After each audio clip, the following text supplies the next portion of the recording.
Guys, ito pala yung multifunction meter. Bali guys, makikita mo na dito yung yung watts nya, kilowatt hour, voltahe, frequency, amperahe, saka power factor. Dito na siya guys.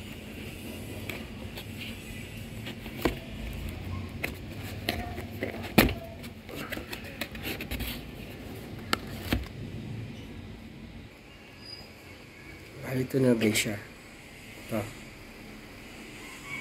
Ito yung niya, manual niya guys.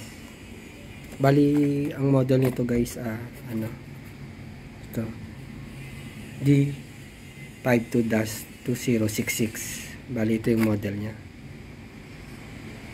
Ito guys. Bali dalawang klase kasi nito guys. Bali ito guys, naka-built in na yung nito, city niya. Dito, lalagyan na lang yung wire dito. Ito, naka-built in yan. Yung isang klase naman ito guys, ganito yung mga niya. Nagamit pa siya guys ng ng city. Isang ibang model ganito. Ito, yung model nito guys. Itong model, naka-built in na yan guys yung city niya. Papasok na lang yung wire dito.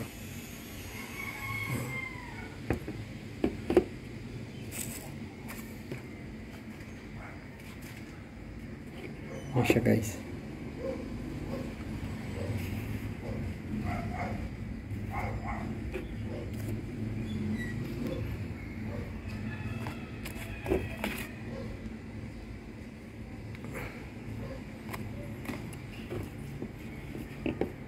Bali ito guys, maganda to guys pag nilagyan mo guys. Kunyari sa, makikita mo siya guys yung kilowatt hour, kilowatt niya, kung magkano, kung ilan na nakukonsumo guys.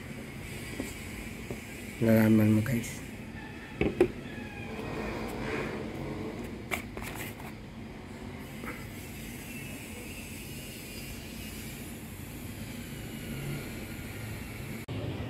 Bali guys, testing natin to guys sa aircon na split type. Bali ito guys, naikabit na natin guys.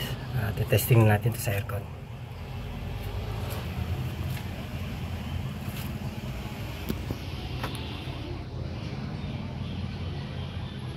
Bali guys, nakabit natin kagabi yung kahapon yung multifunction meter. Dito tinesting natin dito sa split type aircon. So guys, kahapon natin ginamit sa tinesting yung aircon mula umpisa kagabi hanggang umaga. Ang nakonsumo niyang kilowatt hour 7.12. Yung watts niya guys, 721 watts. Yung voltahe niya 228, frequency niya 60 Hz, amperahe niya 3.20, tapos power factor niya.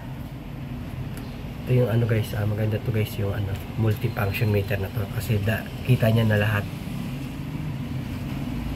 Yung voltahe, watts, kilowatt hour, saka frequency, amperahe, power factor.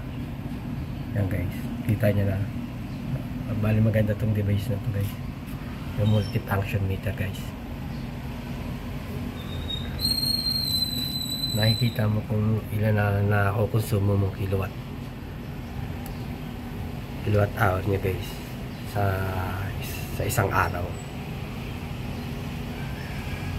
Bali ito guys, tinesting natin ito guys sa aircon sa split type.